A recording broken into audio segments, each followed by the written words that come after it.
Yo, yo, yo, what is good? What is good? What is good? What is good with everybody in here? Shout out to everybody that's already in here. What is up, Red Nation? What is good with everybody? Let's see. How is everybody doing tonight, man? Almost Friday. I got one more day. Almost Friday. You got one more. One more day, y'all. One more day. Shout out to everybody already in here. We got Robert. He says, "Sup, man? Keep it a great word. Got you, my brother." We got the one. He says, "Hell no." All right, well, we're gonna get into it, man, and we're gonna study some film, man. So take that pen and paper out and get ready to take notes, man. We got Raider Drew. He says, "Gain 20 pounds, rundowns only." Sure. Damn, that's harsh. Shout out to T. I really don't know how to say that name, brother. But what is good with everybody? We got Anthony in the chat says, "Let's get it. What's good?" Hold on, let me just put everybody up on the screen real quick. Shout out to Robert. We got the one that says, "Hell no." Damn, gain 20. 20 is a little much. 20 is a little much for sure. For sure. We got Anthony. We got Tsunami Raider in the chat, man. What's good with you, man? We got Mondo. Happy Thirsty Thursday, brother. Yes, sir. We got LV in the chat. Shout out to my guy LV. He says, "Wipe them. Wipe them. Wipe them." Let's see. We got Nike in here. Says, "What's good? What's good with you?" What's live, Andy? Shout out from Fresno. What's good, man? That's real close, brother. That's real close. What's up, Andy? How's it like to see Stu shirtless, bro? That shit was weird, bro. That's just weird. Some that I'm not used to. I don't want to get used to, man. Shout out to Raider Alex, man. Up and coming channel right there, man. We got so many, bro.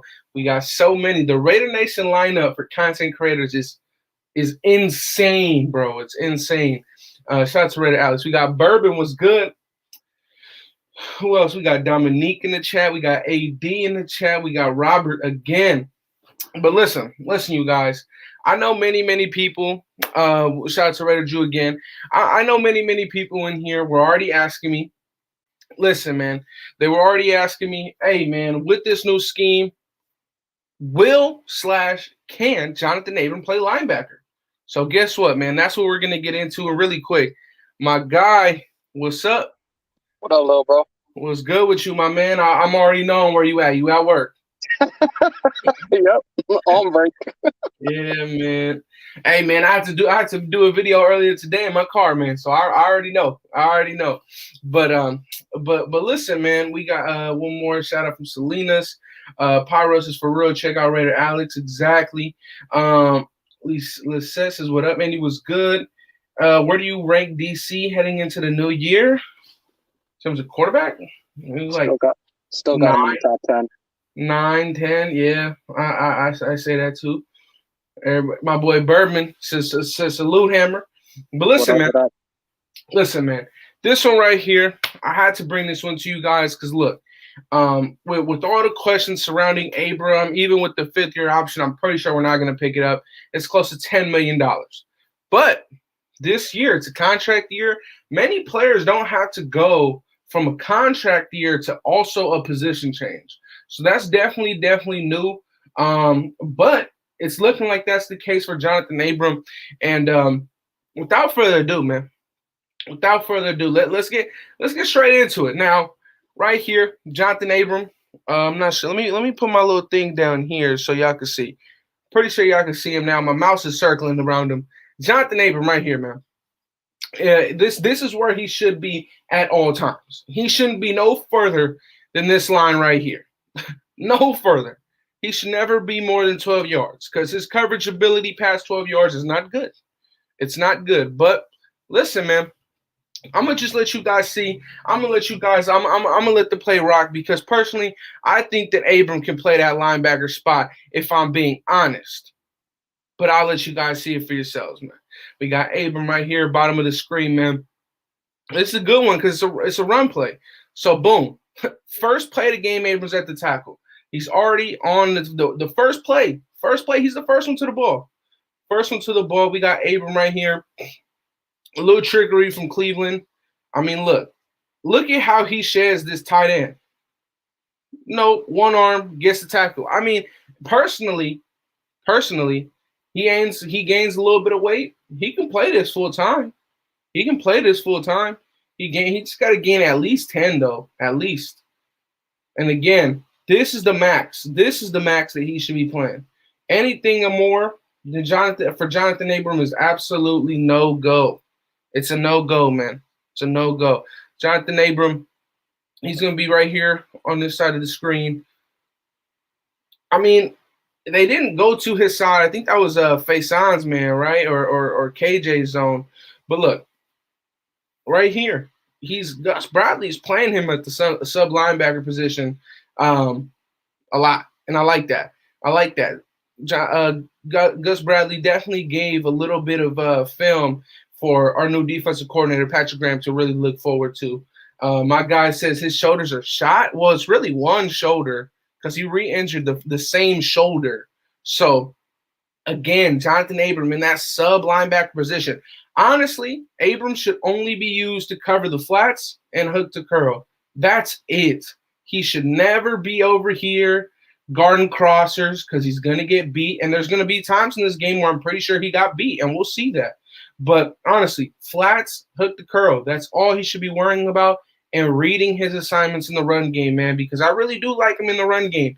I mean, he had over 100 tackles. He had over 100 tackles. Again, just in the flat, something simple for Abram, nothing too crazy. And I feel like that's what we should keep him at. Keep him inside the 12 yards. Keep him there. Keep him there. Because besides that, there's honestly, you have a liability after that. You put him deeper, you have a liability. But you put him inside those 12 yards, he's good, man. He's good. And look, right here, he's really getting closer to that linebacker position. Still in the sub linebacker, though, which I like. This is where he needs to stay, in the sub linebacker at all times. Hold on. Let me do something real quick. My guy. What's up? Guys, what is the deal? What is the deal, my man? Hey, I know Abram's not. I know Abram's not your favorite, man. I know he's not. He's not my favorite, but I do support trying to convert him to a linebacker. I think his skill set projects very, very well to a linebacker, especially a wheel linebacker. I think with him, his best asset is how aggressive he is. That's how aggressive he is. You know, he plays more aggressive than what his weight allows, and that's why he gets hurt. Hurt. But so far, I mean, there's never been a time where he's so far hurt us. I mean, he's been very, very good all over the field. First play of the game, he was making the first 2 tackles. Uh-oh. Listen, he knows the one thing he does is he has excellent reading ability at the linebacker position. That's where he's most comfortable at. Man. And also he fills gaps very well. The only problem is sometimes when he fills the gap, he doesn't have the weight behind his body to be able to sustain his position. So I think No, keep going. No, I think it's going to just take a couple of cycles of HGH over the off season. Get 15 pounds of muscle going, and we're off to the races. Listen, Anthony. I understand he says he's bad in coverage, takes terrible angles, misses tackles. Right now, so far, when he's in – look, I said this before, and I love Jonathan Abram. I made a whole video. I said he was going to be one of our breakout guys. But look, this man right here is a freaking chicken with his head cut off in open space. But when he has Divine Diablo next to him, KJ Wright next to him, Jonathan Hankins in front of him, he knows just how Wasted just said. His play recognition is solid. He understands the game of football. You couldn't have picked a better game film to break down on Abrams in the box than this game. Like, I'm not even being funny about it. This was a game where he balled the fuck out when he was in the box. That's why I chose it, man, because this is the only game that Bradley religiously played this man inside the box. This is where he should have been. And you're going to see in this game, he's still going to be out of position playing split with Merrick. He should never be doing that, ever. We learned our lesson with that. He should never be doing that.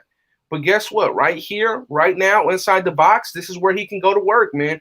You got Abram right here in coverage, This is the only thing he should be covering. The flats and hook the curls. Nothing deeper. Yeah, because he doesn't have to get his hips around to follow, a receiver 20 to 30 yards downfield when he does the hooks and the curls like that. So he can keep the play in front of him. Hooks to curls is all reading, all reacting. Not much crazy athleticism that you need to change. Look, this is the play we all love right here, man. And shout out to Wasted, man. This is all play recognition. This is all film study right here.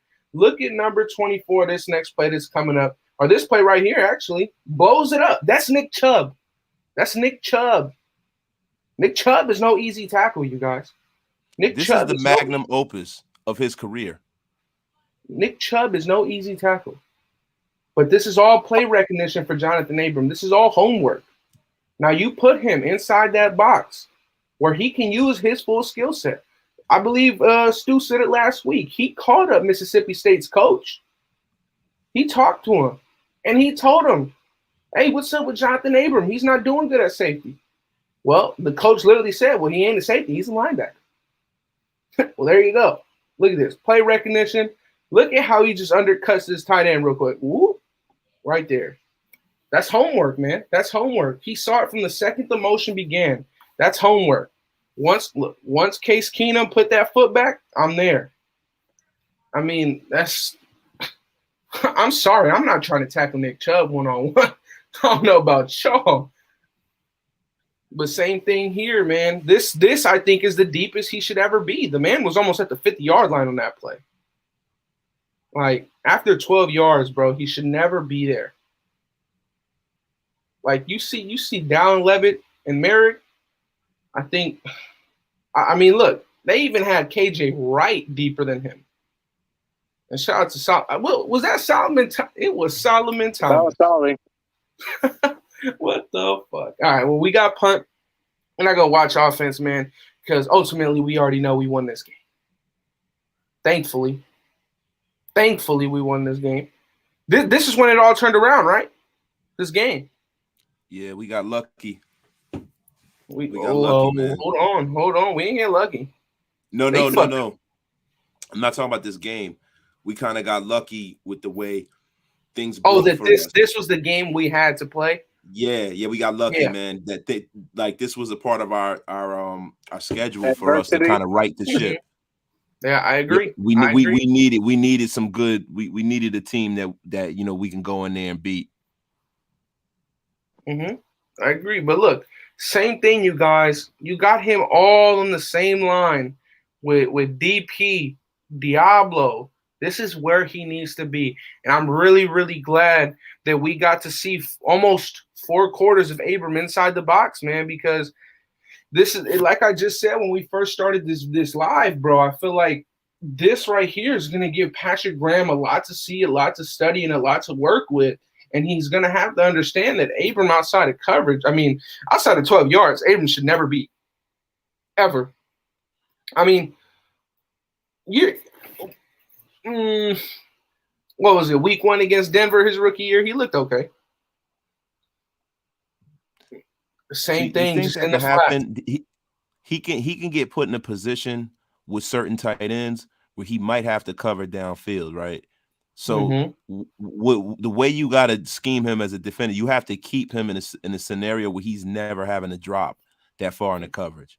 You know what I mean? So the way Patrick Graham runs his defense, I think he can have Jonathan Abram schemed up every time he has him on the field as strictly a box player, a will linebacker. And I'm telling you, not just that. He's very, very useful with his closing speed. He's very useful as a blitzer. He's very useful as a spy. I mean, bro, I can tell you one thing. Mahomes is not outrunning Abram. Herbert ain't outrunning Abram. Teddy Bridgewater is not outrunning Abram. This dude is fast. He's fast. Yeah, he is, especially when he's coming downfield. He's just not fast when he has to change direction. So if he's shooting a gap, he keeps his speed. The problem with Jonathan Abram is, I'm sorry, go ahead.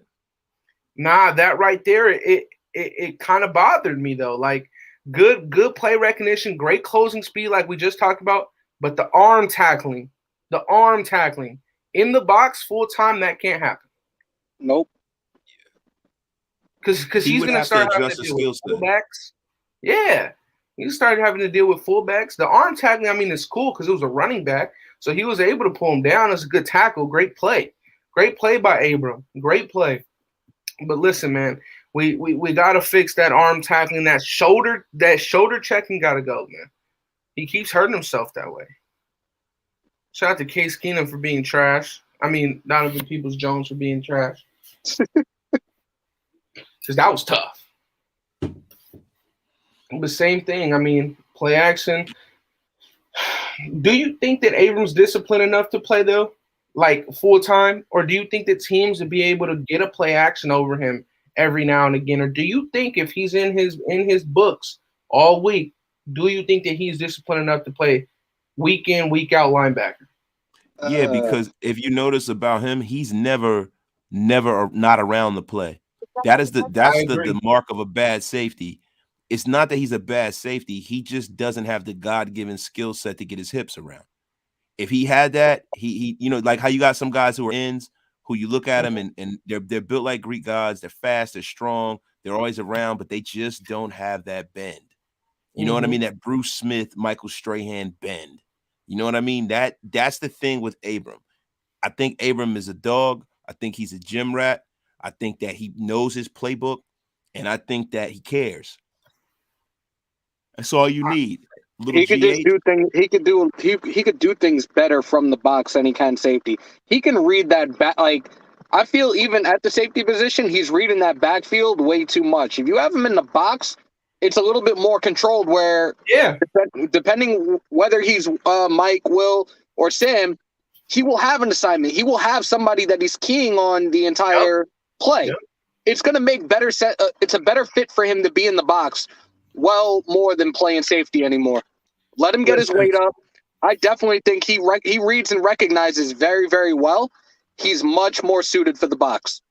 And not only that, I can definitely agree. I think it was Anthony or somebody else in the chat that mentioned his poor angles. Listen, that's true. But, I mean, when you're getting played from 20 yards compared to 8, the angles are a lot less difficult. And it becomes now how fast can you close down the gap in between the runner and the tackler? And it comes down to instincts. But when you're 20 yards, you really got to make sure that your angle is perfect. And guess what? Abram has struggled with that. But you're always going to have someone next to you. It's not like at safety where he was the last line of defense. He had to make that tackle. He doesn't need that no more. He got guys around him. So he can maybe chip on a guy and slow him down, and then get some gang tackling going on there get too. Somebody, so get his guys to clean it up. Absolutely. And look, right here, too far, too deep, way too deep in my opinion, way too deep for Abram. He can do this every now and again, but bro, I can tell you one thing: if Jarvis Landry right here would have got sent on a crosser, and he had to flip his hips to the left and keep up with Jarvis Landry, game over. No way he can make that. Jarvis Landry takes that to the house. Yeah, and that's a problem. That's a problem because you see how much Faison is sitting down here. He would have got killed. Go ahead, Wes. Listen, man, I wanted to sit in with you. I wanted to pull up with you for a couple of minutes. This is something I was super interested in, brother. Thank you for having me on, bro. I have to. Definitely. I just got hit up, man. I have to go take care of something. I should have turned my phone off, but I gotta take care of something. I'm gonna tap out with y'all right now, man. And I appreciate you for having me on, my brother. Family. Yep, take care, man. Stay safe. But listen, like we were just saying, dog, for real, Abram, if he would have had to flip his hips and change direction, it would have been tough for him. It would have been tough. But this is why we want Abram in the box. This is why we want Abram in the box. Shout out to the defense. They held the Cleveland Browns. Safeties are supposed to cover. I agree, Gustavo, but that's why you make him a linebacker. That's why you convert him to linebacker. Say, hey, Abram, you think you could put on a couple of pounds for us, man? You think you could do this for him? Abram got to go. Damn, bro. A lot of people aren't messing with Abrams, bro. They're not. Did I miss a whole series? I think I missed a whole series. You might have. Nah, I didn't. Nah. I didn't. This is the one we just saw. Yeah, no. Yeah, Lizette just said his flaws are coachable. Yeah, his flaws are coachable. Put him in the box. Don't have to play so far, man. Put him in the box. Put number 24, whatever he can knock someone to exactly, bro. But I will say this, and I think everybody in here can agree with, he got to take 24 off. Yeah. I'm done. 24 is a number that should be retired. It should no longer be allowed to be worn. I will say that much. Now, again, this is where I really like Abram. You see far left to your screen. He's right up in front of everybody. Damn near on the line of scrimmage with the defensive lineman. I like this for him. Right here. And I mean, did you just see how he shed the block? Yep. Just look at how he shed that block, man. Look at the tight end. Whoop, on the ground. Come on, man. He can play up there, but it'll just help him a lot more. He can really, really, really, if he puts on another 10, 15, it can help him a lot more. Man. And look, there's a 7-man line, no retired numbers. I would retire 24. I would. It's a legendary number right there, man. I mean, what's wrong with him having to change a number? He literally came into the league, and check this. But before we get into that, look at this play. He is 1-on-1 with the running back on the outside, man coverage. Okay, look at the top of your screen, and you tell me if he can play inside the box full time or not. This is 3rd down, 1 yard less. He would have given it up. 3rd down stop. They punt the rock. That's 1-on-1. That is 1-on-1 with the running back. I believe that's who's their 3rd running back on the roster? Cleveland. Oh, I can't remember his name, but everybody's so high on him in free agency. Look, I can't remember the kid's name. Slant 1-on-1. Of course, Abrams has inside leverage right here. But listen, man. I think he could play. I think he could play. He avoids the pick, makes it. Come on, man. That was man coverage we were in, right? Yes, that was man coverage. He was 1-on-1 with the running back in space. Man coverage. He stops him 3rd down. 1.5 yards short, man. If you're telling me that you don't think this man can cover running backs out the backfield if he's on the line of scrimmage, I think you're crazy. Now, if you're asking me, do I think he can cover Travis Kelce 5 yards past 12? No. No, I don't. But I mean, Ernest Johnson, there you go. That's true. Dearness Johnson. 1-on-1. I mean, Dearness Johnson not a scrub. Hold on, let me go back a little bit. I did watch a little bit of this film already. Where's he at? Okay. Oh, damn, man. Jonathan Abram. I'm circling him on my mouse right here. I believe they go away from him. Case Keenum looks his way, realizes Abrams all over it, forces him to make a bad throw. I like that, man. Abram is where he needs to be. He's in the flats. Check him out. He's right here to the right of your screen. He's going to take the running back or whoever it is, the tight end that comes out. Oh, that's their fullback, Winovich, right? Yep. And we know that we know he can catch. Winovich, we know he can catch for sure. Abram is now on the opposite side, above a tight end. This is still the cover 3 though.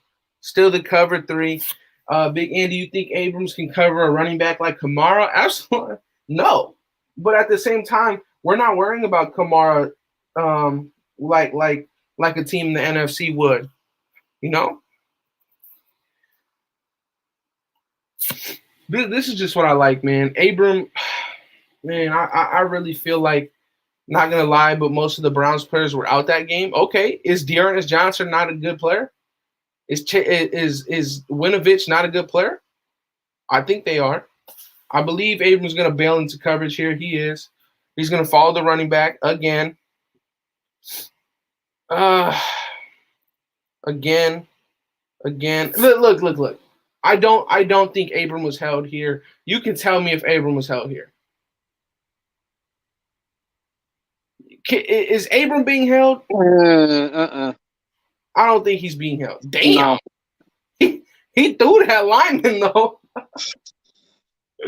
Oh, no, he threw that motherfucker. He threw that man, bro. He threw that man. All right, let's get them back on offense. Little bro, I got to get my ass back inside, but don't even trip me, man. This was fun. I definitely want to do some film sessions with you a little bit more, but this, like I said, you couldn't have picked a better game film to break down on why exactly Abram should be playing in the box from here on out. Like, I loved watching him in this game. Yeah. This shit is, oh my God. If anybody in the chat feels otherwise, I don't know what to tell you, but right now he would be a perfect fit for us in the box, especially if he continues to do what he did, just like he did in this game. Holy shit. Yeah. I mean, I believe 80% of his snaps this game was inside the box at linebacker or sub linebacker. Yep. This is why I wanted to bring this one. I mean, a lot of the questions were asked with Patrick Graham. Can Abram play linebacker? Well, this is why we're doing this, man. I want to show you guys. I personally believe if he puts on a little bit of weight, maybe 7 to 10 pounds, I think he would be much more comfortable as a full-time linebacker. Now, a guy having to convert positions on a contract year, that's a little bit tough.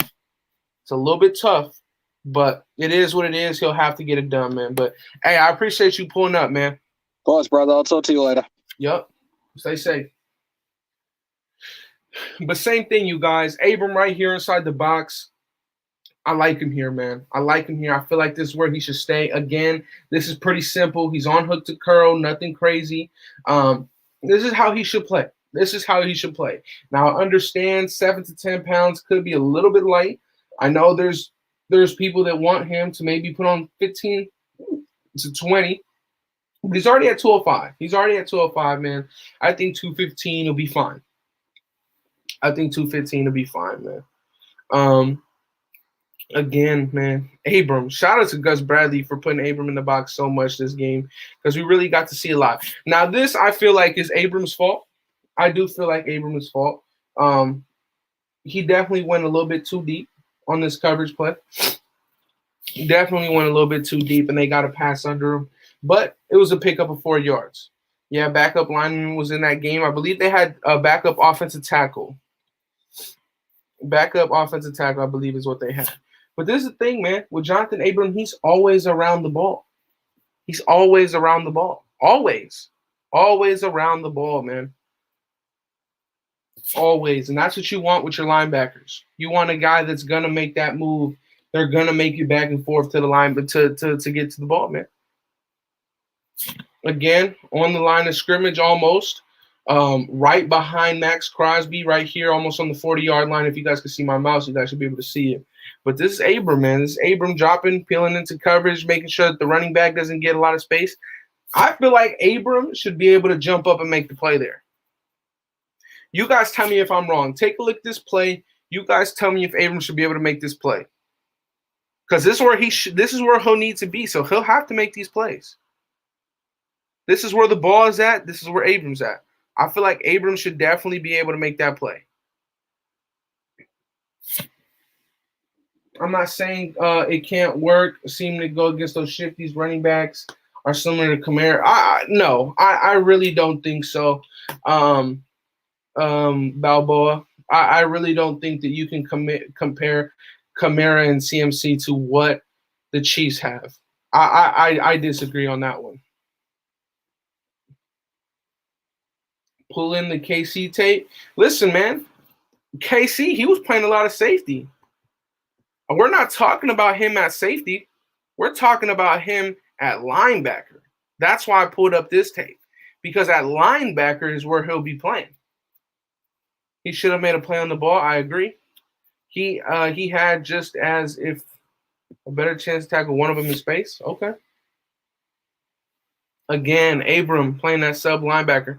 This is something that I feel like Patrick Graham will bring a lot more of, is bringing Trayvon Merrick down into the box. Again, almost uses spy a little bit. Abram looked good against a shitty Browns team full of backups. Look, man, I'm not talking about his play. I'm talking about how comfortable he looks in the position he's playing in. And yeah, he's made a lot of plays. He's made a lot of plays so far at this position. Look, Anthony, I'll be the first one to admit he is not a good safety. But if you mean to tell me watching this game footage, we have not skipped over one defensive play, Anthony. What has Jonathan Abram done wrong? Nothing. This is why I'm watching this tape. Because he hasn't done anything wrong at this game, and he's playing a position that he'll most likely be playing next year. Am I saying that he's a freaking safety? Absolutely not. He's not a safety. That's why I'm watching this. Again, Abram inside the box. Also, we haven't skipped over any defensive plays, right? And he's in on every single one of them. Now, let me tell you this. He got cooked right here, Anthony. This is why I feel like he should not be going any deeper than 12 yards. Because look, the second he goes past 12 yards, this is what happens. This is what happens. This is why Abram needs to be a full-time linebacker. Because we can't have this. This is almost 4 yards of separation. Almost 4 yards of separation. Can't happen.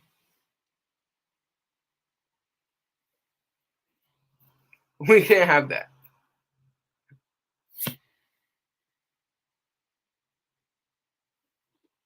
Andy, I know exactly what you are talking about, and you are right. Good call, my man. I appreciate you, bro. Abram came into the league talking about Derek Carr's money, making it seem like he ain't worth 25 or something. I don't ever remember. I only remember Abram being one of DC's biggest advocates. All right, we're back on defense. Offense goes 3 and out. Abram is lined up here in the slot. Abram was lined up here in the slot. I believe this game was when Nate Hobbs got hit with the COVID protocol. So we had to have a little bit more versatility in the slot. I believe this is when it happened. But take a look at this, man. This is look. This is why I want him in the box. Look at this play. I haven't skipped over one defensive play this game. He blows this up. Him and Hankins blow this up.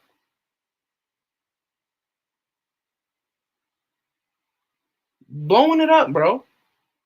Who else on our team is making that play? We've watched every single play so far. Denzel Perryman, KJ Wright, Divine Diablo. No, it's Jonathan Abram that's making that play. Right? I'm not talking about Abram at safety. I'm talking about Abram at linebacker. I'll be the first one to admit I was wrong. I thought Abram can be a strong safety. He can't. But if you're watching this game film where we haven't skipped over one defensive play, Abram has not done one thing wrong besides that play to David Njoku that didn't even count because he dropped the ball. All I'm saying.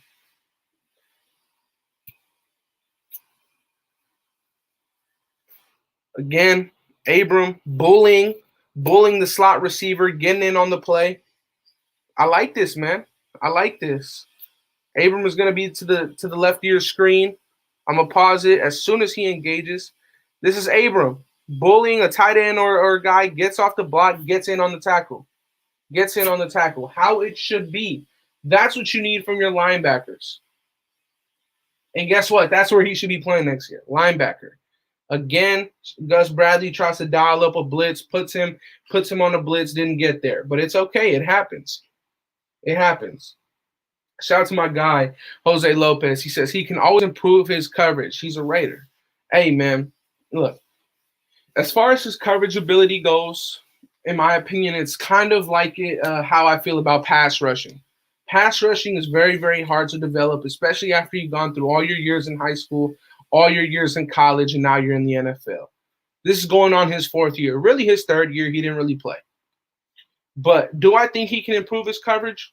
Not much. I think he can get better in his tendencies, right? This is the thing.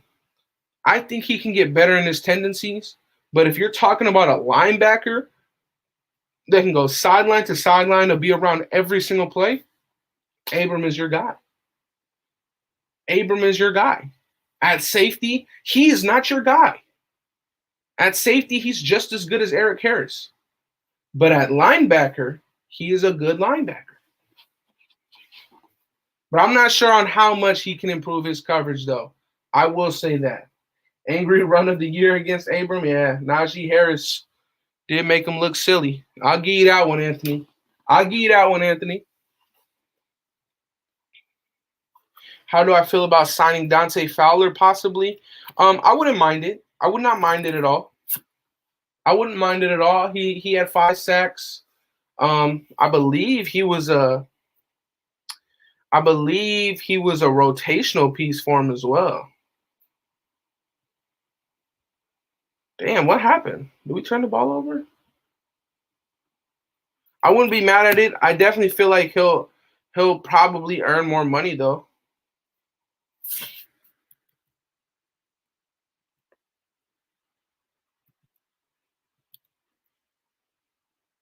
I think this is when they got the fumble, right? Yeah, all right. So we're on defense. Abram, again, I feel like this is too deep for Abram, but he actually has decent coverage here. And he's still able to make a play. But that's something that I don't like, man. Stop throwing your shoulder. Stop throwing your arm. I don't like that, man. Throwing your arm and shoulder and stuff, it's annoying, dog. It's annoying. Acting all friendly with the Chiefs players this past year too. Look. Let me ask you this, and be completely honest with me.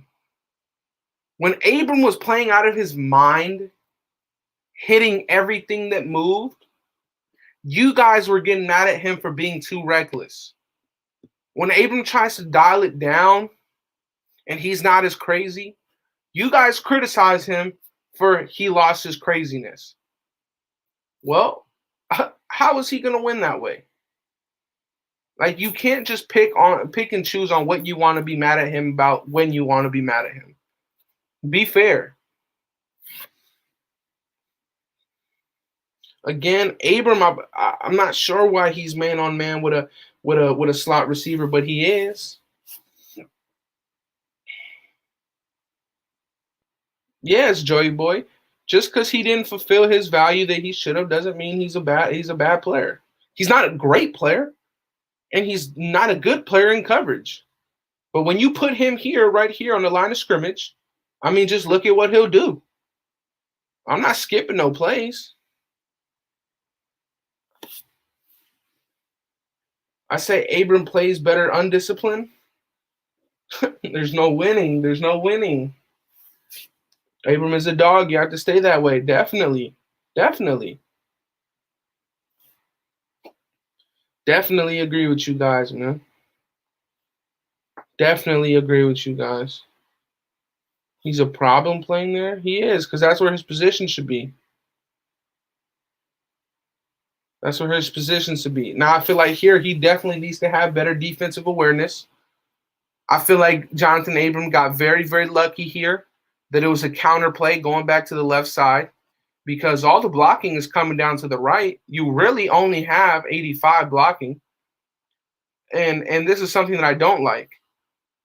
Because Corey Littleton filled his gap, because I believe that's Yannick Ngakoue brought his guy inside, Nick Chubb had to cut this back to the left. But Abram is absolutely lost in space. If Nick Chubb would have been able to break this right here, he would have walked in. Abram needs to clean that up. He needs to clean that up.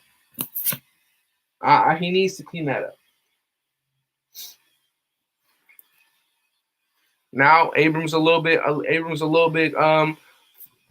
more behind the line of scrimmage. He's now letting Hankins and Yannick really do all that work. But let's see. Good play. I mean, if he gets used like the Chiefs used Ingram, he's good. Oh, he was the edge on that play? I see what you're saying, Vital.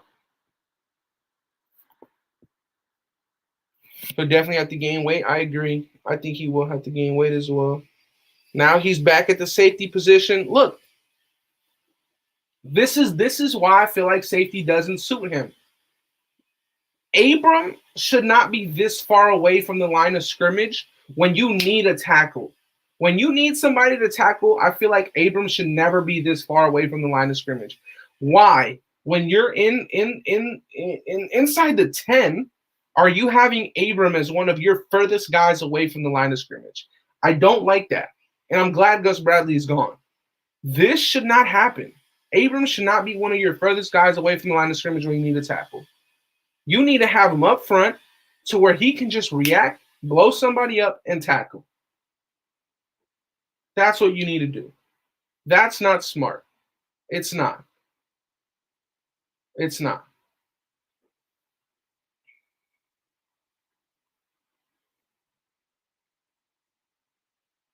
And it comes off of coaching. Yes, Abram did not play great ball. But like, come on, we got to do better as a staff. We got to put a little bit on that as a staff. Abram is a safety. In my opinion, Abram should not be playing safety. He's a linebacker. Again, this whole game, besides maybe 4 to 5 plays, he played linebacker, sub linebacker.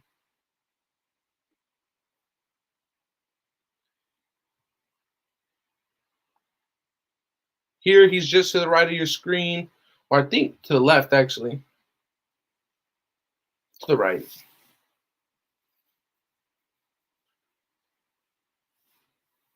Exactly. I say it every year, go for best player available because what you need will often be reached, and it's better to build around more guaranteed solid players. That's true, Black Sunday. That's true. But I feel like in this draft, we should trade back. A lot of talent trading back this draft. All right. Hey, I got a question. Can you guys see my mouse? Can you guys see my mouse? You guys should be able to see my mouse. Abram right here, just above the just above the 30-yard line right there on the top of your screen. So keep your eye on him, man. Keep your guy on him. Covering the flats, making sure nothing goes that way. Yes? Okay. Perfect. Again, he's man. He's not really man, but he's making sure that David Njoku doesn't get outside the flats, man. Trade back? Yeah, that's what we should do, bro. That's what we should do, bro.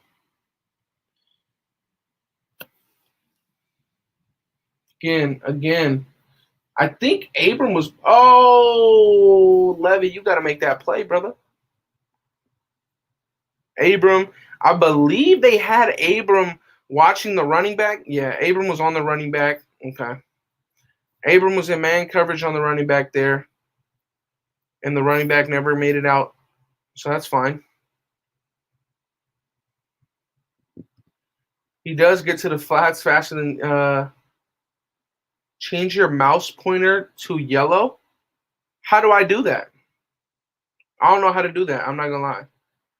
Is it in settings right here?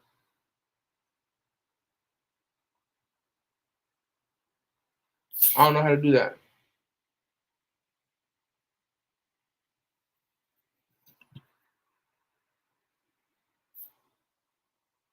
Back on defense.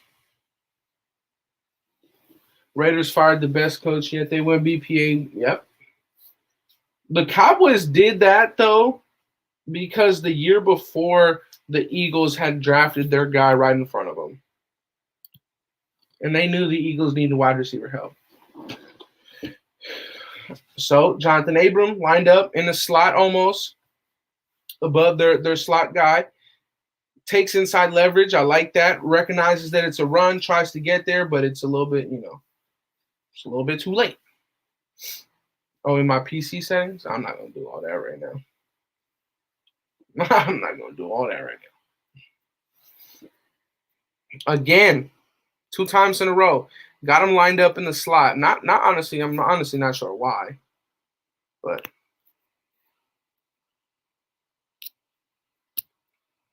see, like, look.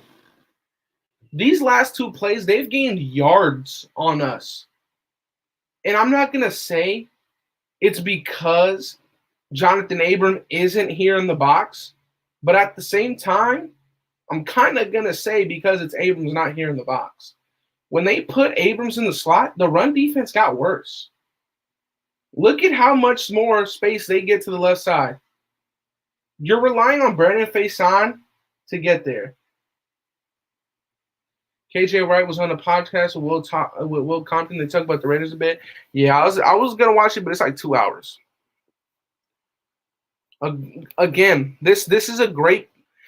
I'm not gonna say great play, but this is a very, very good play by Jonathan Abram.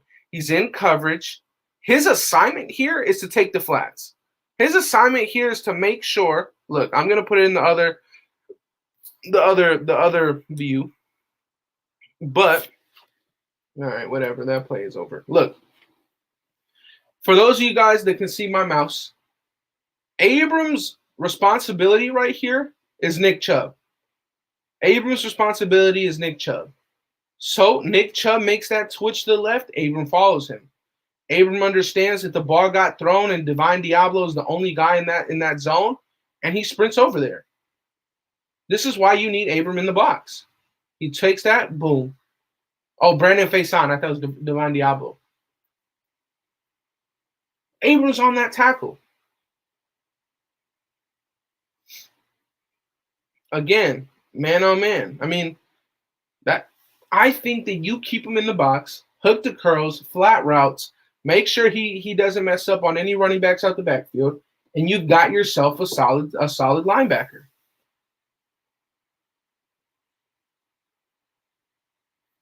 Again, recognizes the play through the backside.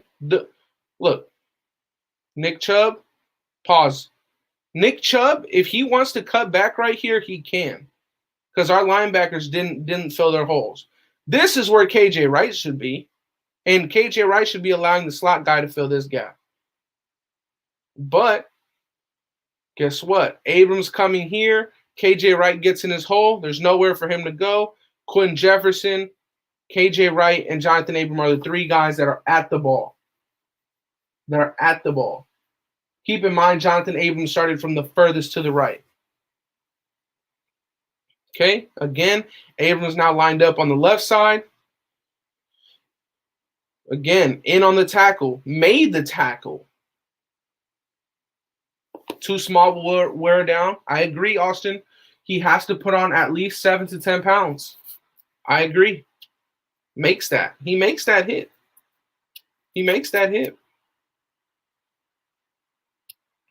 Again, how many plays has Abram missed so far? Close to none. Again, on the flats. That's KJ Wright's man. Look, this is the thing. Look, KJ Wright. Let me put it like this.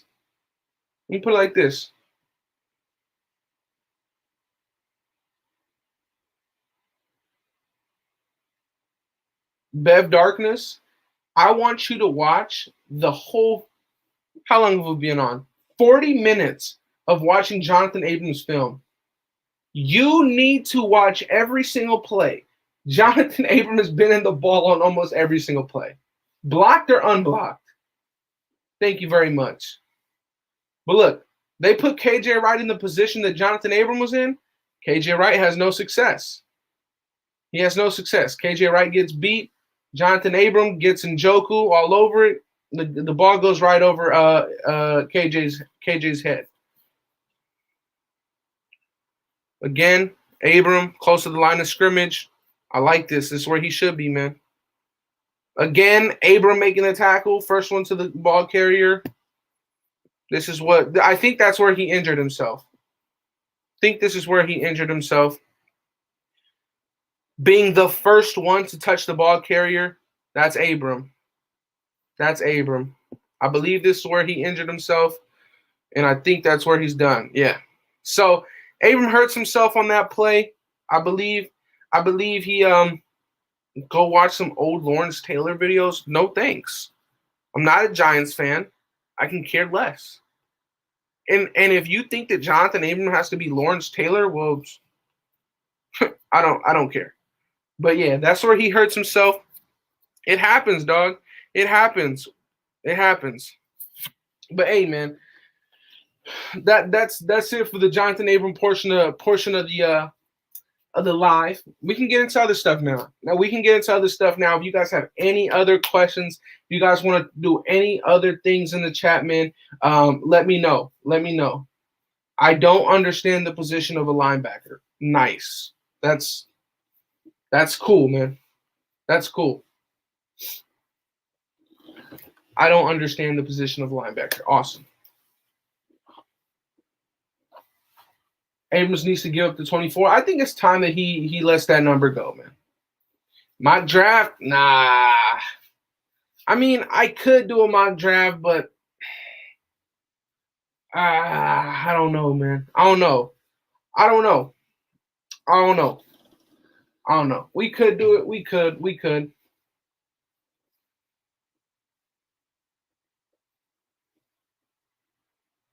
With it so hard to find quality corners, why would you want to take a good one and try to make him a linebacker? Lol doofus. Hey, dumbass. Abram is not a corner. He's a strong safety at best when we're talking about defensive backs. So please, don't ever try and say that I don't know about fucking football and you come out and say some dumb shit like that. He would be even worse at corner. Thank you very much. I'm not doing that. Sorry. No. No. Fucking wow. That was just stupid. Andy, what do you think of Martin Emerson at Mississippi State? I haven't looked at any Mississippi State corners. None. Abram may not make it out of camp. That would be crazy. That'd be insane. This man really trying to say Abram was like what? What? In a 3-4, you'd be interested putting Abram off the edge as a stand-up rusher. Man. I wouldn't make him a rusher, no. If we're gonna look, if you guys want to be interested to see how Patrick Graham uses his outside linebackers, look at the first film breakdown that I did, or look at the last film breakdown that I did, when I was talking about Patrick Graham's defense, and we took a look at Patrick Graham's defense. And his outside linebackers would rush most of the time and occasionally drop back into coverage. Now, if you're going to use Jonathan Abram in a 3-4 for him to drop back into coverage every now and again, so be it. But no, I'm not a big fan. At making him any coverage guy. Wow, so disrespectful. I'm sorry. I know you said 7 pounds, but Abram might need to put on 15 to 20. Well, he's already at 205. And the reason why I said 10 or 7 to 10 pounds, because at a certain point, if somebody puts on 20 pounds in the offseason, it's going to be extremely, extremely suspect. That's very hard. That is extremely hard. Now, if you're doing a little bit of the stuff that shout out to Wasted was talking about, then it's pretty realistic. It's pretty realistic. If you're shooting a little bit of stuff in your veins, a little bit of performance enhancing, that's possible. You can put on 20 pounds, but 20 pounds is very unrealistic. 7 to 10 is realistic. He goes into the season with just overall more meat on his bones. I think that'll help him. Man, because personally, he can't play that linebacker position at 205. He can't. He can't play that linebacker position at 205. He would at least have to put up 7 to 10. 10 pounds puts him at 215. That's what Darius Leonard plays at. I believe Jeremiah Owusu-Koramoah plays at like 212. But yeah. Andy doing all offense draft? Hell no, man. Abram's not worthy to be mentioned alongside LT unless it's for joke purposes. Yeah. Abram is a straight ahead defender. Coverage ability is out the window. I agree, D-Mag. Anything past 12 yards, man, he can't do. If he put on 20, then he ain't going to move the same. Not only he won't move the same, it'll just be very, very, very suspect. Suspect, man. As hell. Suspect as hell, man. Someone pissed Badger off? Who's Badger? And what happened? Oh, man, the salty Badger.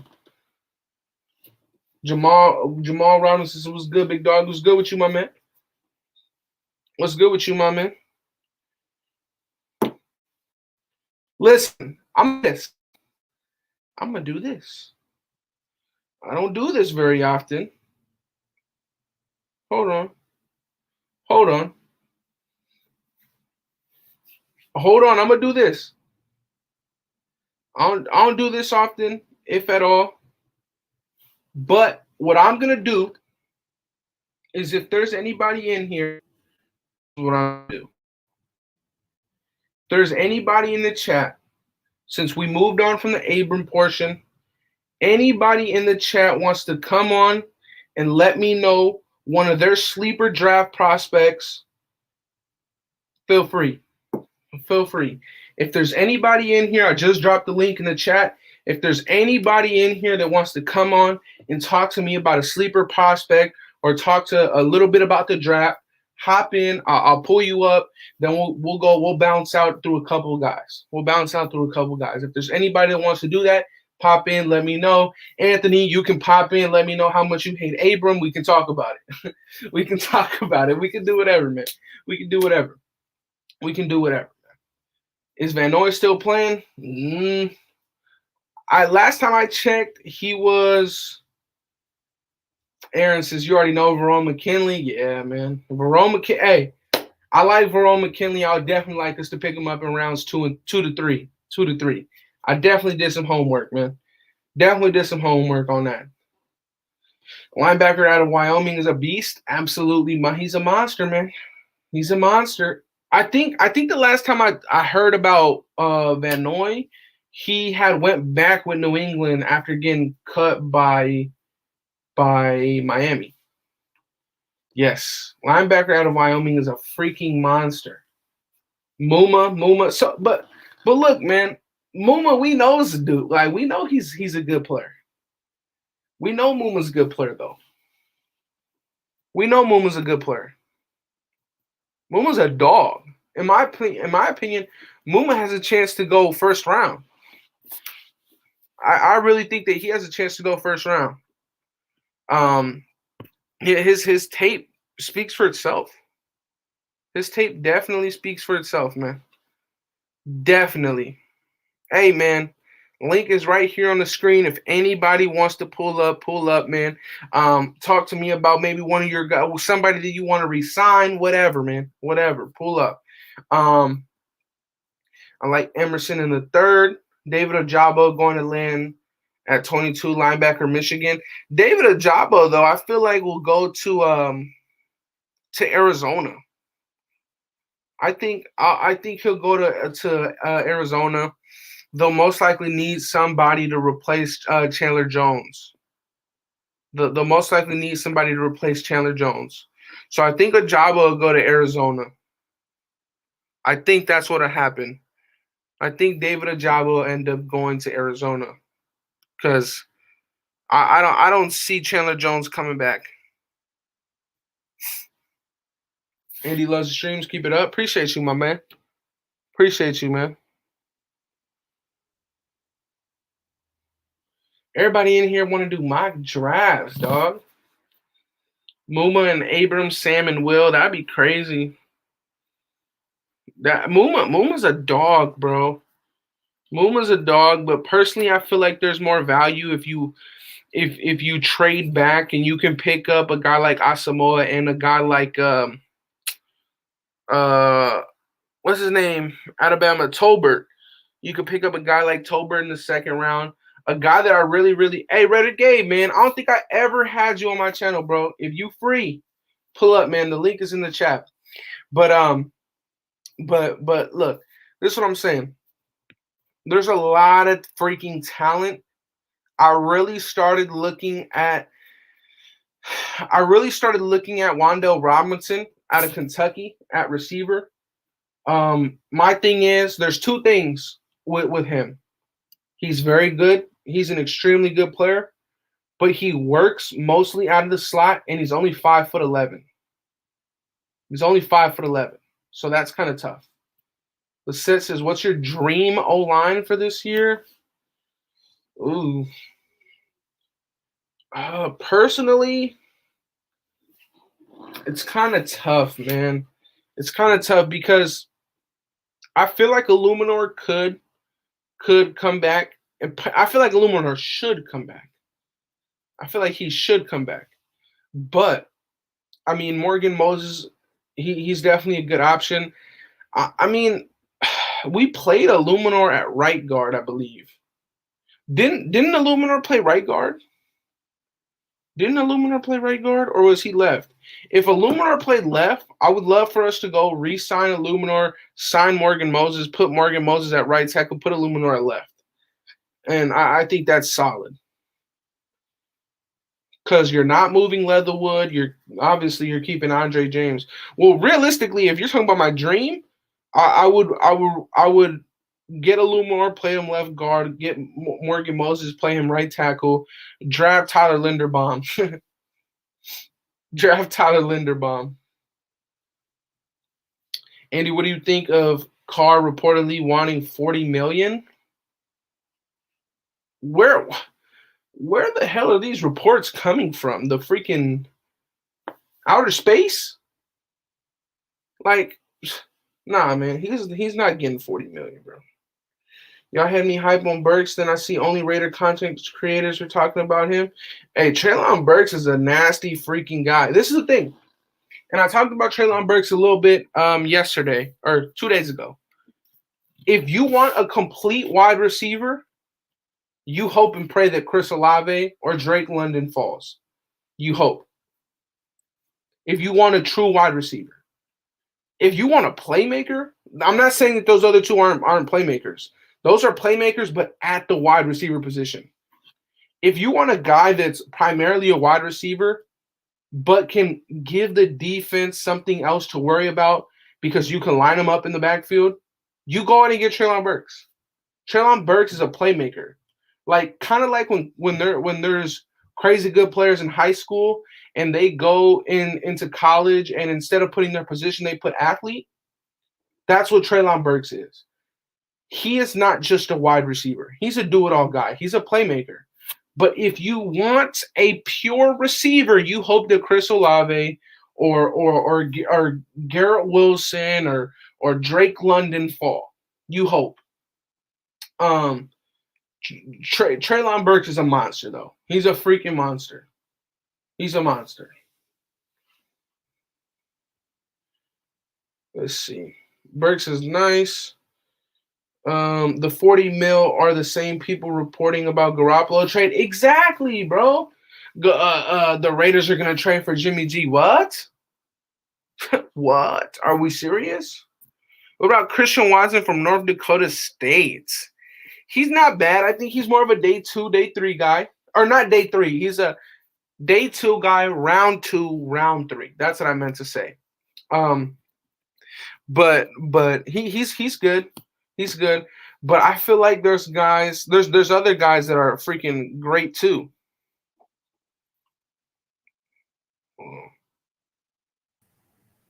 Yo. What's up, big dog? Can you hear me? Yeah, I can hear you, bro. What's up? First of all, I like your work, man. You're doing a great job. Keep it up. Appreciate you got you, through man. college, getting all that stuff done, and keeping this broadcast going. Good stuff. This is just what I think about the Raiders. Okay. Do we like receivers? Yes. Do we need a quarterback? Maybe, maybe not. Just depends on who you're talking to. At the end of the day, what I think the Raiders are going to do is we're going to load up in the trenches, linebackers, and we're going to stick to, quote unquote, the Patriot way. I went back and looked up some work on 20 years of Patriot drafting, and it's O-line, D tackle, D end, linebacker. Maybe you get a corner. Would we like a receiver? Absolutely. Was Ruggs I don't want to say a bust, but the way his career went, bust. I think we're just going to load up in the trenches for the next 5-6 years, and we're going to stop the run, get to the passer, establish a run, and protect the quarterback. Receivers, who knows who we're going to get? Tight end, maybe it's a dual set tight end, but that's just what I think the Raiders will be doing. Not what I want, but I just think from what the Patriots have done, I think that's the direction we're going. That's true. I agree with that. I was also looking in a lot to what the Patriots were doing, and if I forget if it was Bill Belichick or somebody else on that Patriots staff, but he specifically said that one of the easiest ways to win in this league is if you have, if you're able to build down the middle. And what he meant by that was a free safety, middle linebackers, defensive linemen. That's how you win. Down the middle, you control the center of the field. And yeah, I mean, you're not wrong. Like you said, you probably did your homework and you win. It's just offensive lineman, D lineman, and a safety every now and again, you know? No, I'm with you, brother. Hey, what's good, my man? What up, Andy? Shit, dog. It's like the first time I think I ever had you on my channel, man. So what's good, bro? It's good to be here, man. It's good to be here chilling. That Raiders football talk, man. I'll let you gentlemen work, and I'll catch up with you. Good stuff, man. Keep it up. Appreciate you, man. Appreciate you. Right. So it's good, man. Shoot, man, nothing much.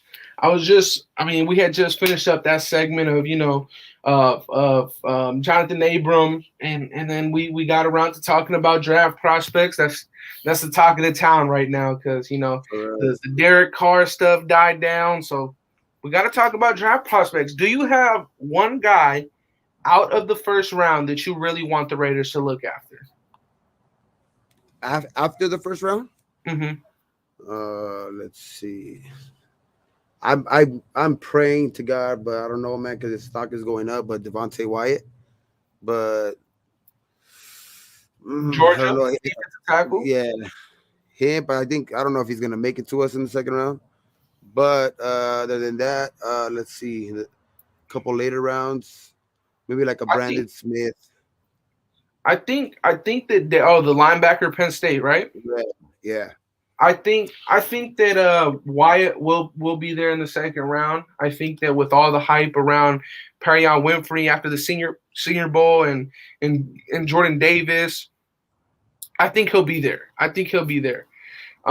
Because there's going to be a run on receivers. There's going to be that early run on the two linebackers, on corner. There's going to be a couple teams that need a quarterback. So I think that'll definitely be – I think he'll be there in the second. And Brandon Smith, I think that his stock is going up, especially because, you look at – okay. After Brandon Smith, Brian Asamoah, and Chad Muma, which I think Chad Muma will probably get there and make his way into round one. I know that dude's stock has just been growing and growing and growing, bro. Like that. Because look, so you got Brandon Smith, Asamoah, Chad Muma, Nakobe Dean, and Devin Lloyd. Outside of that, there's some decent linebackers, but it's kind of questionable, Yeah. So I feel like there's going to be teams. There was somebody that said it earlier. When teams pick for need, they tend to reach a little bit more. And that's just how it'll be. That's why certain runs at certain will happen. Why, he may be ranked as a third-round prospect, but if a team that needs a linebacker in the second round that doesn't have a pick until pick 90 needs a linebacker, they're gonna pick him in the second round. Yeah. Yep. So it's like what we did with Damon Arnett. We didn't have a second round pick. He was a second to a third round guy. We picked him in the first because we didn't have a second round pick. Instead of just trading back. Yeah, that Damon Arnett brings back bad memories.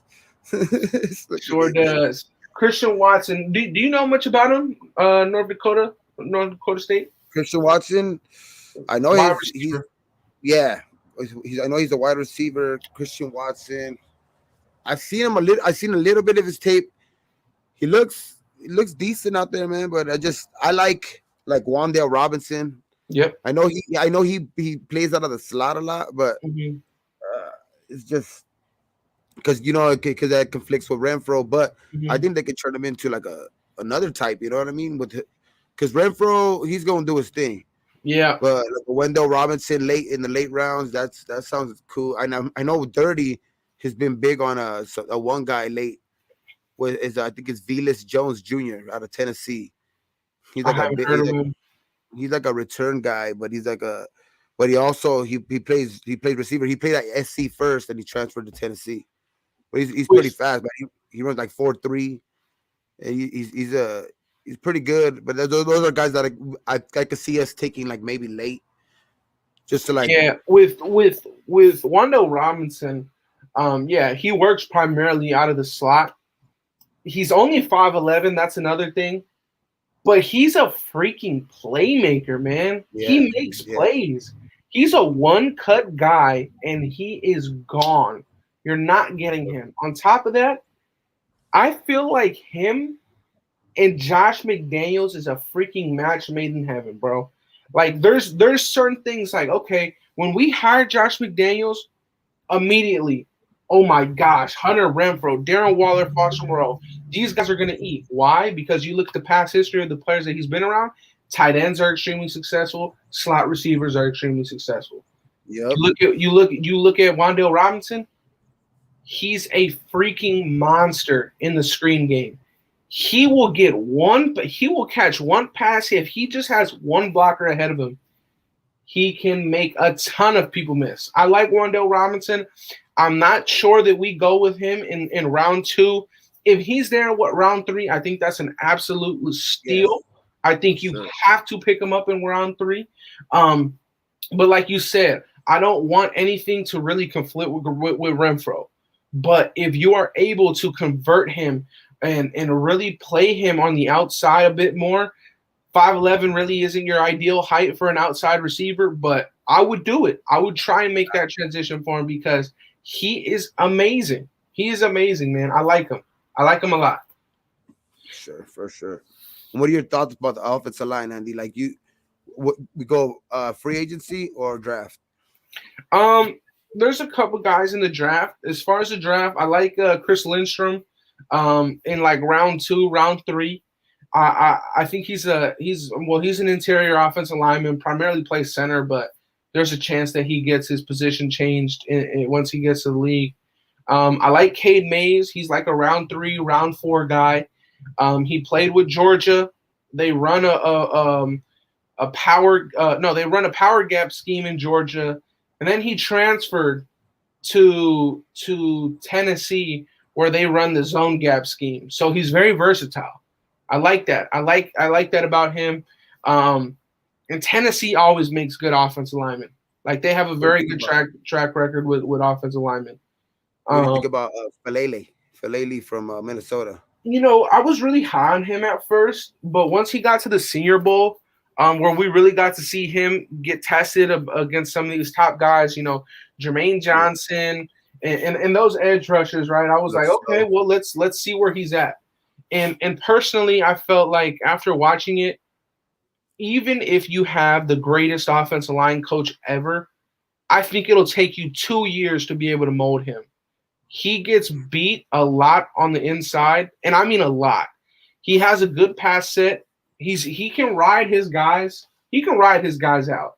If they go on the outside, he can ride them out. He's huge. Okay. He's 6'8". He's 350 pounds. He can ride his guy out into the sunset if they go on the outside. That inside move, the little inside move. But this is the thing. There's going to be teams that see that, and they're going to take him in the second round. they're going to take him early third round. Me personally, I don't want to take a offensive tackle that high again for us to wait 2 more years. I'm with you there. For sure, I'm with you there. Now here's the thing. He definitely can be developed 100%. 100%. He's only been playing the game for, I think, 3 years. He's very a new. monster of a man. Yeah, he's just a freak athlete. He's just a freak athlete. But at the end of the day, would I take him in the third? Like, if the Raiders were to choose him in the third round, because he's a player, I think he can be. But at the same time, it depends on what other guys are on the board. I feel like there's a lot of value right now in rounds 2 and 3 to go and take Daniel Faalele. I like him. I really did like him. But seeing how often and how easily he got beat on the inside in the Senior Bowl, it honestly, it lost me a bit. It did. Okay. It lost me. For sure. Yeah, because that's when you see them coming up against the competition that they're going to be facing at the other level. So, yeah. Because I mean, all it takes is for the Chargers defensive coordinator to watch one game of film, and when we get put in the 3rd and 10, all right, Joey Bosa, go hit this man with an inside move, and it's game over. So I wouldn't necessarily. I think he'll be a fantastic player, probably year 2 to year 3, but year 1, I don't think you can throw him into the fire and expect him to do good. For sure. That's what I think. Let's see. What wide receiver do you think will get in creativity? Well, I think if you want to be creative with a wide receiver, Wan'Dale Robinson is the guy that you want. Yeah. He's like I said earlier, he's one cut. You put a offensive lineman in front of him, just one. He'll make a miss, and he'll make you pay. That's Wan'Dale Robinson. But at the same time, he's 5'11". He works out the slot. You got Hunter Renfrow already. So if he's there in the 3rd round, you fucking take him. You have to. He's that much of a talent, that he can just break a play open, man. He can take it to the house on any given play. Yep.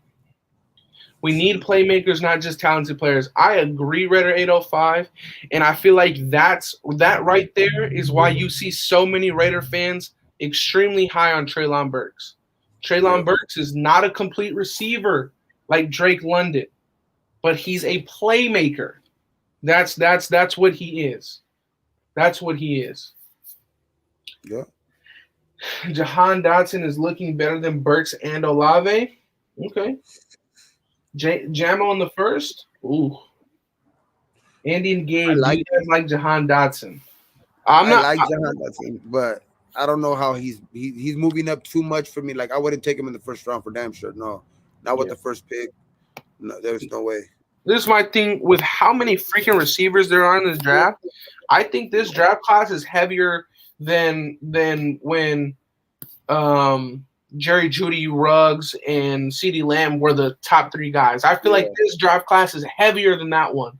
And you had guys like Brandon Ayuk making it into the 1st round. So I feel like there's so much more value if you just wait.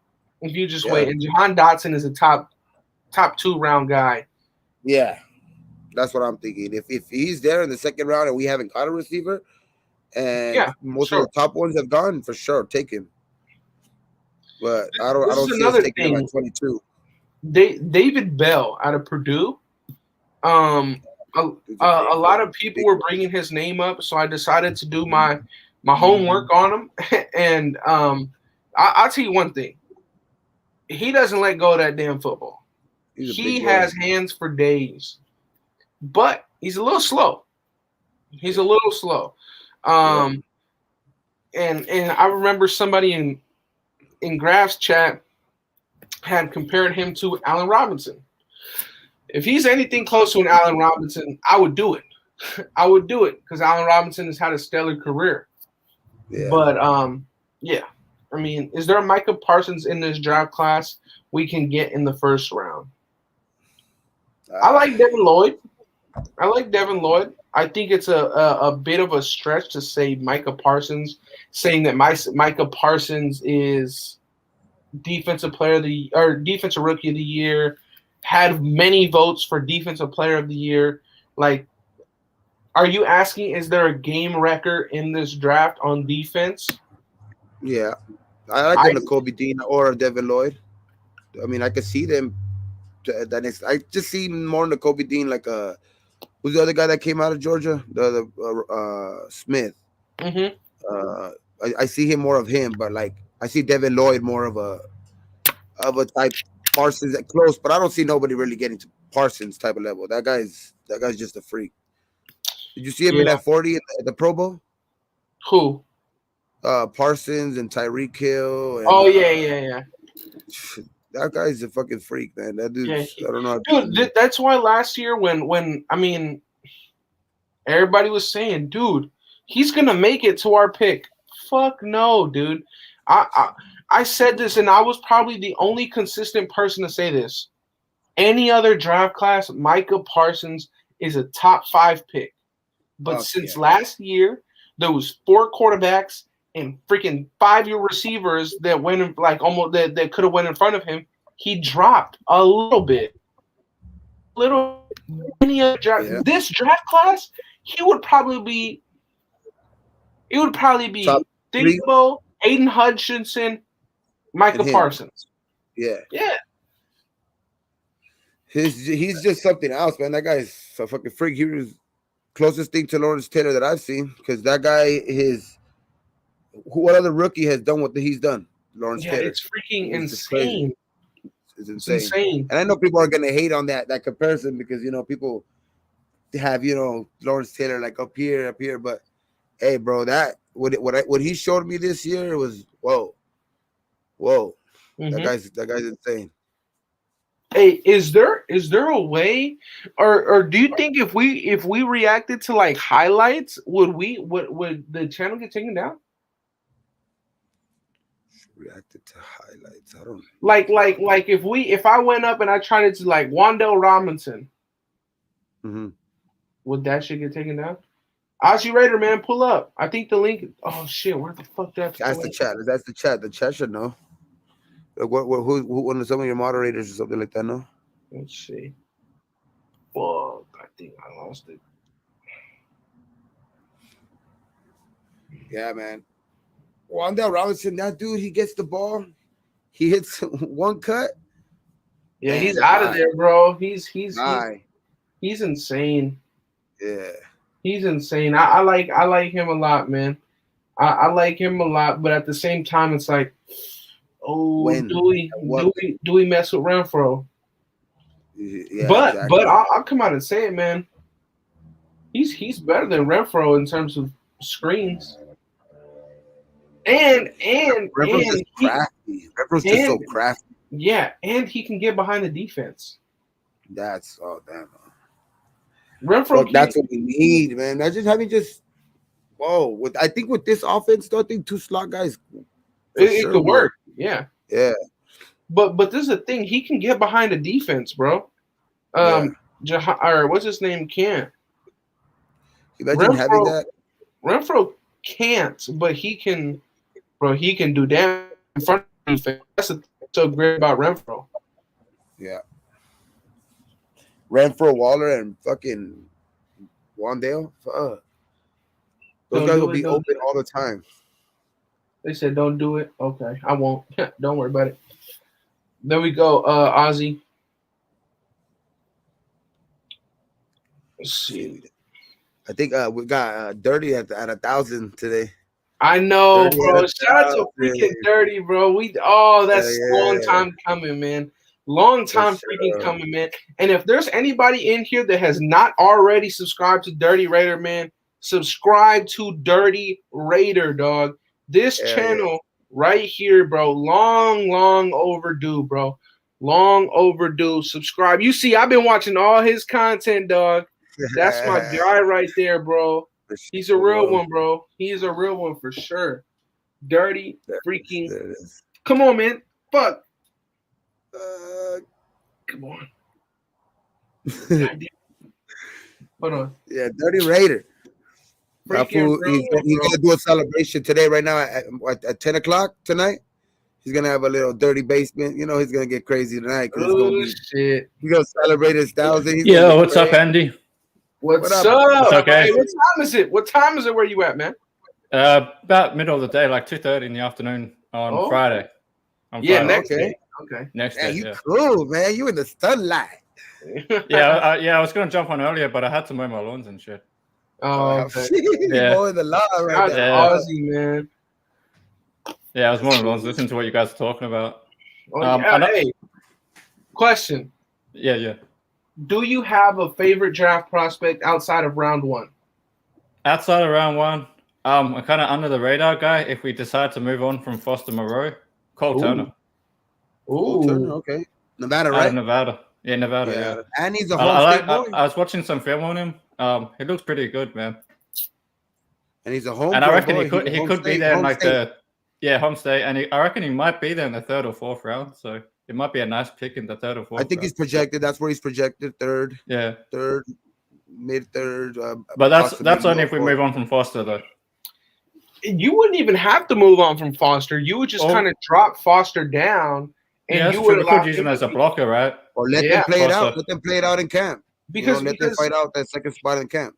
Well, we're gonna run 3 tight end sets still with McDaniels though. There'll be times, but here's the thing: Alec Ingold will probably get used more as a tight end than he will as a fullback in this new scheme. But you could even split out what's his name wide, like a Waller on sometimes when you could even split out Waller wide.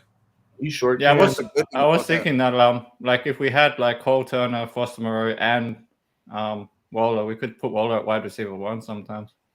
Yeah, because shit, that'll work. That's a possibility. He's because wasn't he playing wide receiver 1 that time? Mariota threw him that pass. Bro, he has the one when he ran. It looked like he ran a fly out or something. I think he was still at. I think you're right. I think he was at wide receiver. Yeah, because it looked like he just ran straight like a streak or like a vertical or something. That's what I like about him in this offense because he could be tight end, he could split out, so you can get another tight end and it won't hurt, because that way you don't have to get rid of a Moreau. I reckon Carrier's gone.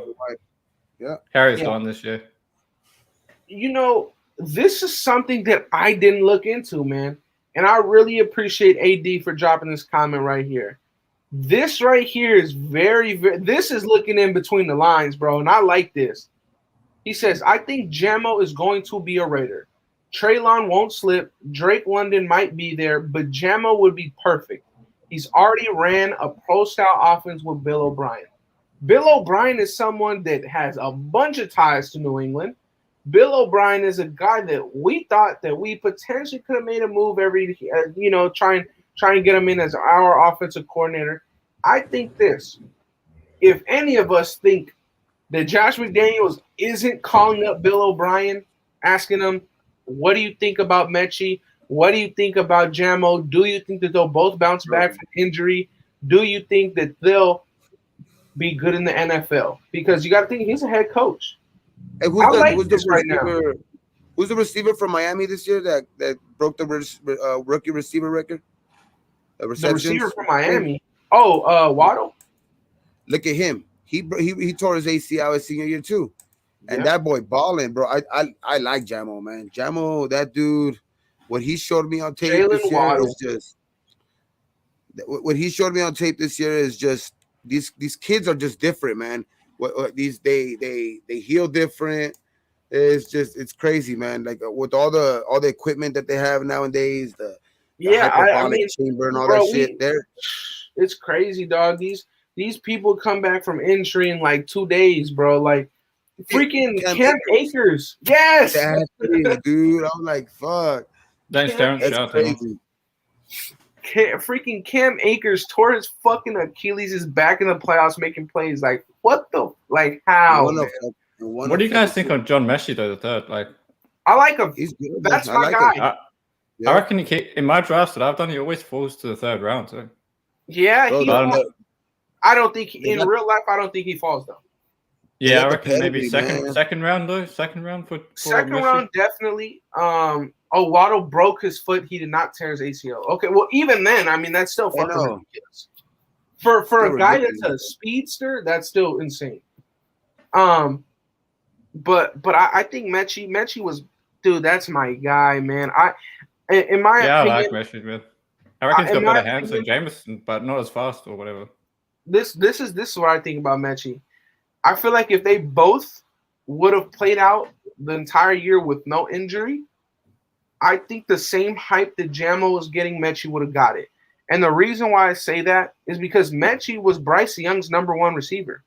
Yeah. Bryce Young, I believe, had 78 receptions. Mechie had 96. And he played less games. Yeah, that's what I mean. He was his top receiver. He was his top receiver, and he played less games. So I really, really like that, man. I really do. But I like Mechie a lot. I think that Mechie, oh, man, if he's there, in round 3 for whatever freaking reason, you put same thing with Wan'Dale Robinson, though. That's what I was going to ask you. So if Wan'Dale and Mechie are there, Wan'Dale Mechie there, third round. Who'd he get? If Wan'Dale Robinson and John Mechie are there, if Wan'Dale and Mechie are there, I'm taking Wan'Dale Robinson. He's not coming off of an injury. He's not coming off of an injury. That's true. That's true. That's the only reason why. The only reason why. He's not coming off of an injury, so I would do it. But if Mechie was healthy, I don't even think Mechie would be even available in the freaking, to even talk about available in the third. No, okay, yeah, for sure. He'll be at least high first, early second. Yep. Just because of all the receivers this year, man. There's so many receivers. the receivers, it's insane. It's crazy, insane. Man. Tolbert. Sub to Ozzy, sub to Gabe. Perfect, bro. That's what we want to see, man. Thank you, man. Good looking. Jamo might be the fastest receiver in this draft. He would replace Ruggs perfectly. Might even better if he recovers fully. If Aguilar gets released, we could pick him up for cheap. Bro, his tape. Yeah, I think when you see him against other SEC competition, he's just the fastest guy out there. Mechie's a fucking baller, man.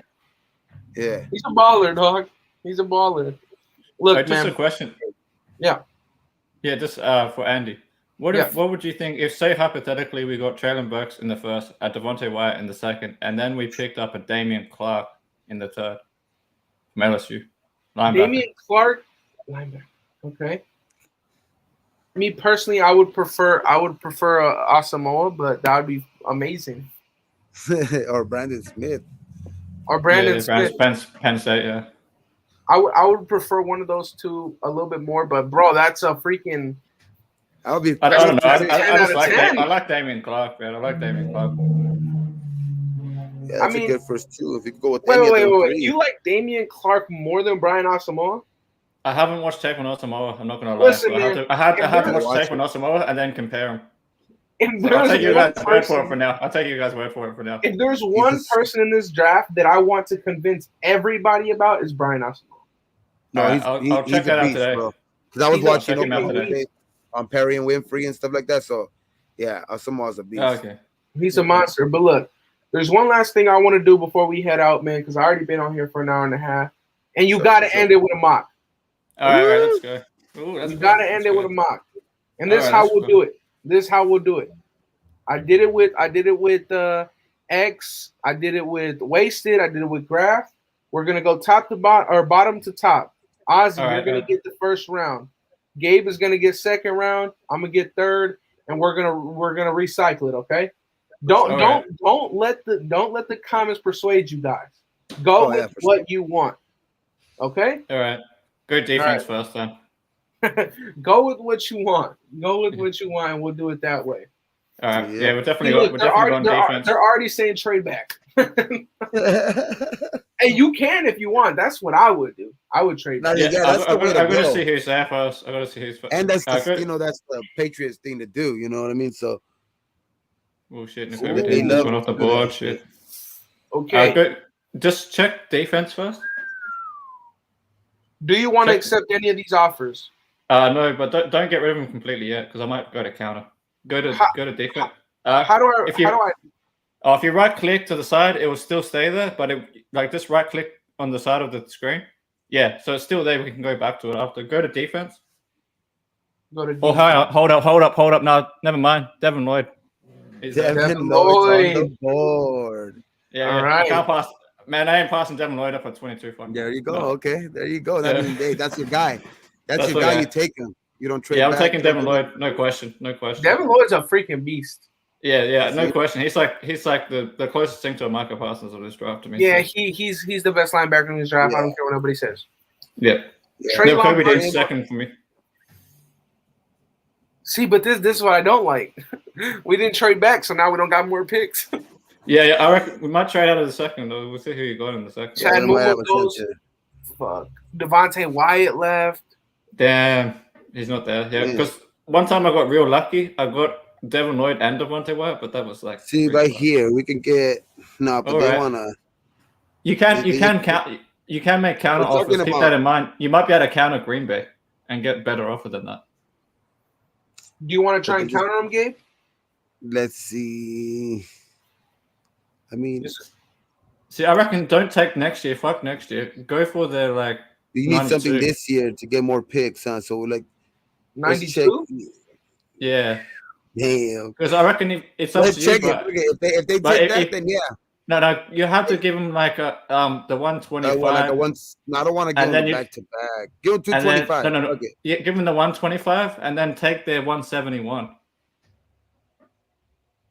This how you want to do that one?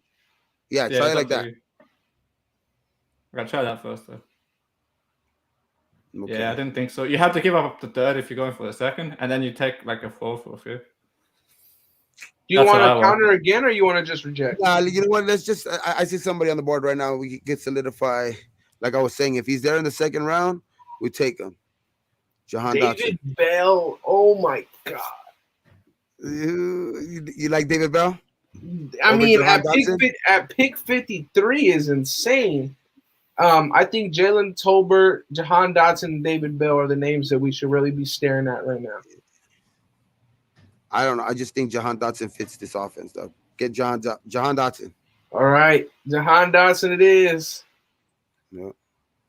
All right. So you got a wide receiver and a linebacker. Nice. This is a fucking amazing draft so far, by the way. Going where you want to do next, DT? Ooh, Mechie. Oh shit! We got double up a receiver. Oh no. Kobe. Please be there. Please be there.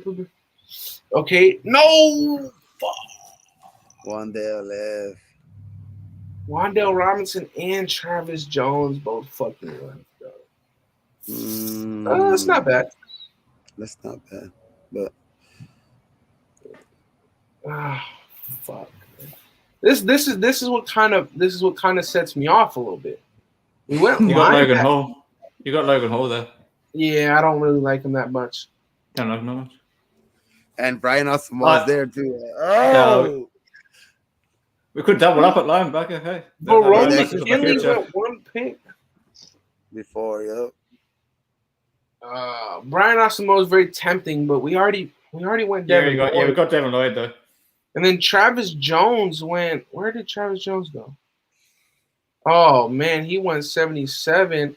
Why the fuck would they get Travis Jones? Didn't they sign Dalvin Tomlinson last year? Like, come on, man. They're lying. They wouldn't pick him. Shit. Man, this is tough. We could look at corners, maybe cornerbacks. Maybe we need some cornerbacks. Daniel Falele, not bad for a third round guy. Oh yeah. Is he there? Oh, he's there. The value's there too. Yeah. Logan Hall, value's there too, but I think he had a bad season. Fuck. Right. This is kind of shitty. John Ridgeway, but yeah, I think that's maybe in the next round. You know what, man? I'm gonna say fuck everything. And we're going to have the best linebacking group in the fucking NFL. Fuck yeah. I'm with it. You can't have enough great linebackers. Yeah, well, that does set our linebackers for the future once Corey Luton's gone, then, because you have Diablo and those two. Yep. Diablo and those I two. really love the fourth round. Fourth round is I think is my meat and potatoes. So who's taking no the way. That's you. It's back to you. Oh, it's back to me. Sky Moore goes 121. Really? Oh shit. 121, huh? Look, well, I reckon we need a DT, and I see a guy that I don't mind. I know we're not big on our Ohio State guys, but I see Haskell Garrett there, so I'm gonna take him. Cade Mays. Oh shit! I didn't. No, hold up. Yeah, who is Cat? Go to offensive line first, actually. Cade Mays, my man. Yeah, I didn't see him. I thought he'd be gone by now.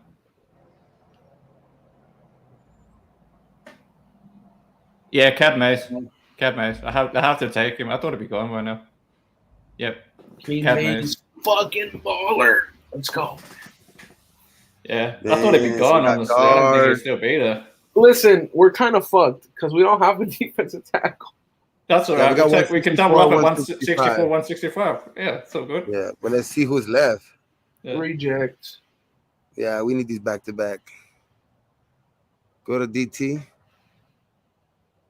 Tariq Castro Fields is there. Yeah, there's still Leo Chanel still there. What the fuck? These are defensive tackles. I got Otto. I think that's what we're gonna have to go in free agency, though. I think it's because we went into this free agency. We went into this draft solidifying our free agency. That's what we gotta tell ourselves. Well, I worked out we could re-sign Jefferson and get like a Sheldon Richardson. Because damn, I don't see anybody on this fucking. They're saying get the DT from LSU. Wait, go to running back real quick. Ooh, I like this. Hey, don't fuck me up because I got picked right after you. Let's see. Where is he's not there no more. Where did the running back from Oklahoma go? Hello, running back from went to Carolina. Georgia. Did James Cook already go? Yeah, huh? Yeah. He just left because he was there in the last round. Fuck. Okay, I think you're gonna go running back. So go to. Nah, I'm not gonna go running back. No, go tight end anyway. Go tight end. They're saying the defensive tackle from LSU is a big boy. Cole Turner's there. Let's take Cole Turner. Cole Turner. You want to go Cole Turner? Yeah, he's value too. That's cool. Let's go Cole Turner. All right. Well, fuck you.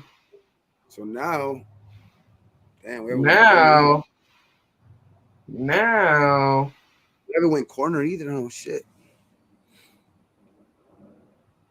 Shout out to the chat, man. Cool shit. There we go. We got a defense tackle. We haven't traded back once. No, this is not. All right, you're capping off the draft, Ozzy.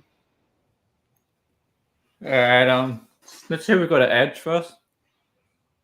At edge? Yeah, I'm just curious to see who's there. Who's left? No, not my guy. Let's see. Cornerback. Did we get any corners? Yeah, we haven't got a corner yet. Shit. You know who I like? I like that guy, Waller from Virginia Tech, but I don't know if he's still there. Didn't Darren Waller come from Virginia Tech? Did he? Possibly. Yeah, I don't know these corners. I'm not gonna lie. What school did Darren Waller go to? What about safety? Safety, I'm on. Could use help at safety. Nah, my guys are gone already. Oh, he went to Georgia Tech. I knew it was some Tech. Okay. Go. Did we pick up a running back yet or not yet? Not yet. Yeah. Go to running. Well, no, we didn't. No? Yeah, because you got the tight end, right? So go to running back. Yeah.